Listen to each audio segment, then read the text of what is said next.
ज्यादा अंधविश्वास में ना पड़े, इसलिए कथा सुनाएं और समझें। कभी कभी क्या होता है, पूजा पाठ के नाम पर बहुत बड़ा अंधविश्वास हमारे थोप दिया जाता है माथे पर, और उस पूजा पाठ को हम करते भी हैं विश्वास से, पर उसका परिणाम आएगा नहीं, क्योंकि वो ठीक अंधविश्वास ही था। नारद जी के ऊपर भी थोप दिया, यहां जाओ वहां हो जाएगा, यहां जाओ वहां हो जाएगा, यहां जाओ वहां हो जाएगा। पर नारद जी समस्त तीर्थों में जाकर आए, पर वो लाभ नहीं मिला जो चाहिए था। क्यों? क्षणिकम न क्षणिको दया दर्शन। तीर्थ में जाना बहुत अच्छी बात है, पर तीर्थ जो होते हैं वो क्षणिक आनंद देते हैं, वो तुम्हारी संपूर्ण बीमारी को नष्ट नहीं कर सकते। तीर्थ को कैसा माने? तीर्थ को ऐसा मानिए जैसे कि बगल में जो क्लिनिक खोली हुई है डॉक्टर ने, जो मोटरसाइकिल पर फोन करने पर चला जाता है, इलाज कर देता है, तो तीर्थ भी ऐसे ही है, वो भी इलाज करते हैं। पर इलाज कैसा करते हैं तीर्थ? छोटे मोटे पापों को धो डालते हैं, हल्के पतरे पापों को, सर्दी हो गई, जुकाम हो गया, खांसी हो गया, ऐसी दवाई दे देंगे। पर जब हार्ट का ऑपरेशन करना पड़ेगा तो ये साइड वाला क्लिनिक वाला डॉक्टर काम नहीं करेगा, हाथ खड़े कर लेगा। ऐसे ही तीर्थ भी कहते हैं कि ना ना ना ना ना ना ना ना ना, बस बस बस बस बस बस, थोड़ा थोड़ा थोड़ा थोड़ा है। अच्छा बोलिए, आप अब गारे में से निकल के गए तो पानी में खड़े हो जाओ गंगा में, गंगा धो देगी पैरों को, गारे को, क्योंकि मिट्टी है वो। पर आप अगर ग्रीस लगा के गए हैं तो रात भर खड़े रहो, पैर गल जाएंगे, पर ग्रीस छूटने वाला पानी से तो और भी ना छूटता, ग्रीस और पकड़ कर लेता है। ऐसे पाप भी हैं तुम्हारे भरे पड़े तुम में, कुछ ग्रीस जैसे पाइप हैं जो गंगा से ना धुलने वाले। महाराज इतनी जोर से क्यों बोला? मैं इसलिए बोला क्योंकि बाहर तुरैयां लगी हुई हैं, मैं सोच रहा हूं दुकान पे पहुंच जाए आवाज, शोरूम में पहुंच जाए आवाज, कुछ लोग बंगले में बैठे उनके कान में पहुंच जाए आवाज, पांडाल में जगह भी ना आए, वहीं बैठे सुनने दो उनको, आवाज पहुंच जाए। इसीलिए मैंने कहा कि सब पाप गंगा नहीं धोएगी। तो महाराज कैसे पाप धोगी गंगा? मिट्टी कुट्टी के धो देगी। मिट्टी कुट्टी के पाप कैसे होते महाराज? फावड़ा चलाते चलाते कोई कीड़ा कट गया, मिट्टी को पेड़ लगाते लगाते कोई चींटी मर गई, ऐसे पाप गंगा धोएगी। तुमने बड़े भैया का कत्ल कर दिया खेत के हिस्से के चक्कर में, ये ना धो रही गंगा। ये तो भोगना पड़ेगा, भोगना पड़ेगा, बिना भोगे पीछा छूटने वाला नहीं है। मुर्गे की गर्दन पे तलवार चला दी, बकरे पे काट डाला, ये तो नहीं गंगा धोएगी। मछली को छील के खा गए, ये गंगा नहीं धोएगी। महाराज आधे पांडाल में तो यही बैठे हैं, तुम क्या कह रहे हो? मैं तो कहूंगा बैठो चाहे मत बैठो। क्यों? मैं तो साधु हूं। भागवत कथा ऐसी है, जो काम भागीरथ की गंगा न कर सके वो काम सुखदेव की गंगा करती है, व्यास की गंगा, भागवत ज्ञान गंगा कर देगी। ये पाप ये भागवत धो देती है, जो पाप गंगा न धोवे वो ज्ञान गंगा में आ जाओ, डुबकी लगाओ, सब छूटेंगे। पिछली कथा 2 हो चुकी है, उसमें बहुत छुड़ा दिया। उन कथाओं का ही फल है कि आज कथा विस्तार पूर्वक भी है।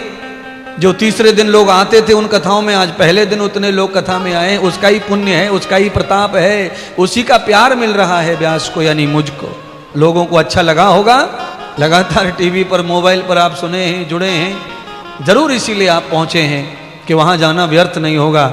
वहां जाएंगे तो हमारे 3 घंटे हंस के आनंद से कट जाएंगे।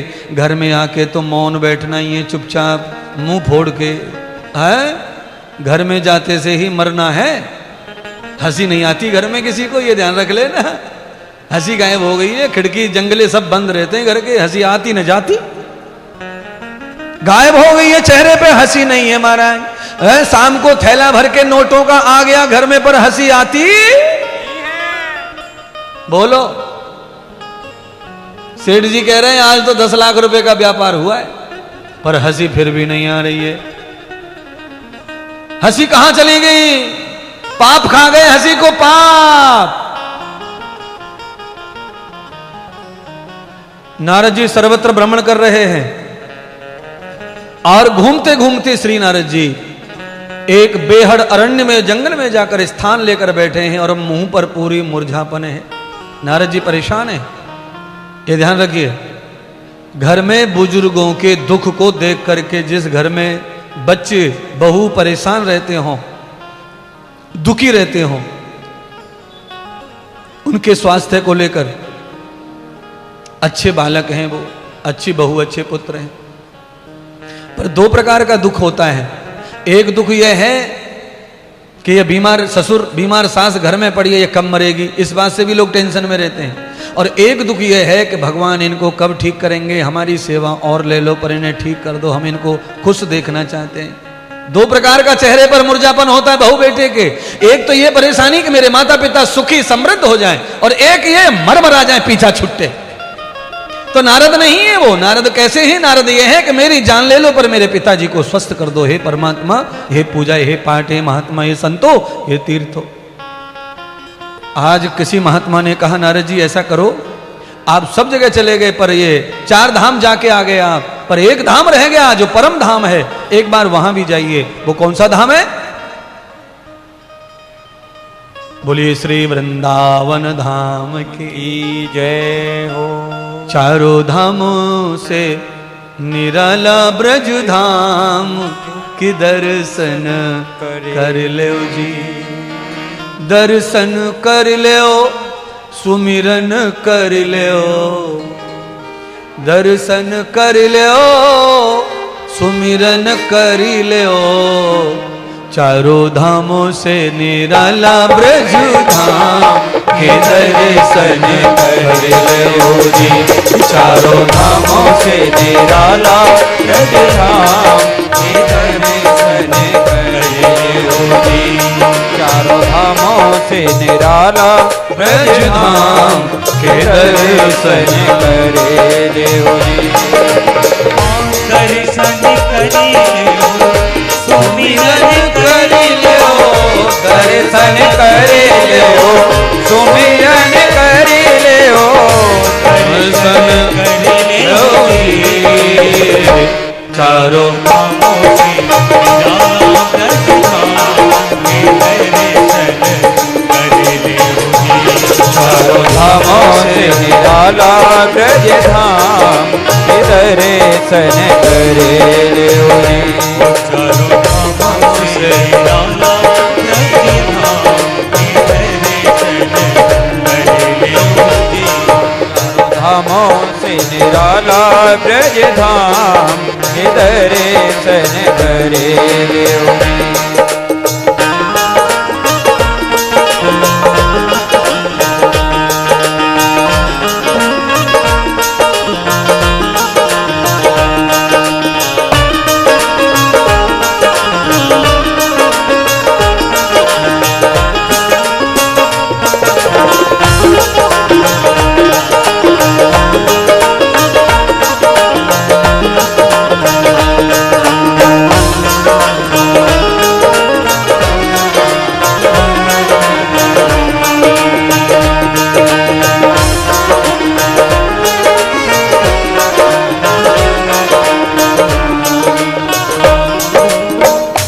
परिक्रमा, परिक्रमा वृंदावन की।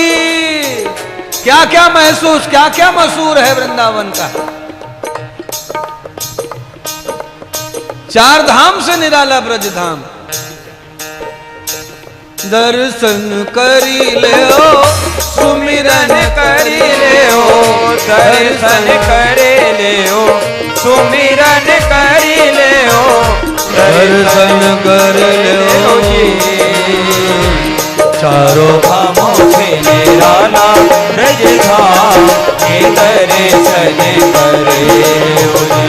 चारों धामों से निराला ब्रज धाम के दर्शन कर लो जी।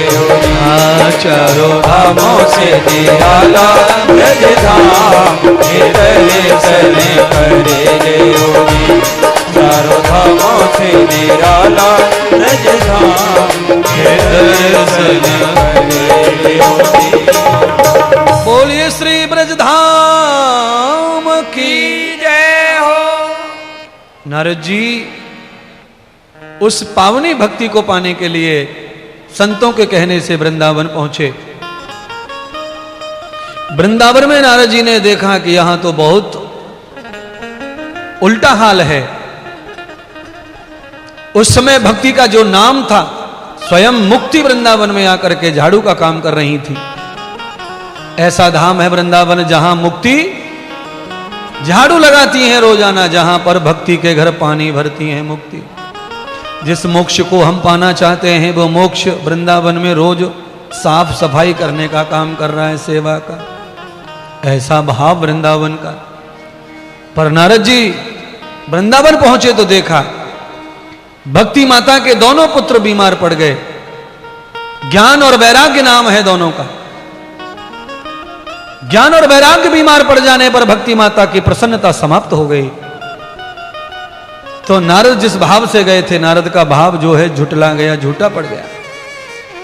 नारद को पहचान लिया भक्ति माता ने और कहा, हे मुनि, हे संत, संत तो परोपकार के लिए ही पैदा होते हैं, मेरे ऊपर कृपा करो, मेरे दोनों बच्चे मूर्छित हो गए हैं। यथा व्याधिम जरा मुक्ताम, मेरे पुत्रों को जरा ने घेर लिया है, मेरे पुत्रों पर प्रमाद, आलस्य और बुढ़ापे का प्रभाव आ गया है। कई तो बालक ऐसे कलयुग में हैं कि जवानी में ही बूढ़े टाइप हो गए हैं। सोते ही रहते हैं, सोते ही रहते हैं, पड़े ही रहते हैं, न काम होता न धाम होता, और न नहाने की फिक्र न जगने की फिक्र। ऐसे बड़े बड़े बच्चे, युवा बच्चे ऐसे हो जाएं घर में दरिद्र, तो माता पिता का रोना ही बनता है। सारा ऐश्वर्य खत्म हो गया भक्ति का पुत्रों के कारण। नारद जी ने कहा, चिंता न करो देवी, अगर भक्ति बीमार हो गई, भक्ति अप्रसन्न हो गई तो सारा जगत लहूलुहान हो जाएगा। मेरे पिता ब्रह्मा बीमार हैं, पर वो मेरे अकेले पिता बीमार हैं, और तुम्हारी वजह से तो सारा जगत बीमार हो जाएगा। बिना भक्ति के कोई प्रसन्न नहीं रह सकता। इसीलिए पहले भक्ति को प्रसन्न किया जाए। संत का स्वभाव होता है वो अपने दर्द को भूलकर पराये दर्द पर मरहम लगाता है, इसीलिए संत पूजता है संसार में। नारद जी अपना दुख भूल गए, अपने घर का दुख भूल गए, अपने पिता का दुख भूल गए और भक्ति माता की सेवा में निकल पड़े। फिर कहा, भद्रिकाम पुण्याम गते भवानी च। नारद जी ने निश्चय कर लिया कि मेरे पिता ब्रह्मा का मैं कुशल नहीं कर पाया, सब धरती के तीर्थ कर लिए, अब तो मुझे हिमालय की ओर चले जाना चाहिए, क्योंकि मेरी साधुता और मेरी मानवता पर धिक्कार है। नारद जी परेशान होकर बद्रिका की ओर जा रहे थे। केदारनाथ बद्रीनाथ की ओर चल पड़े।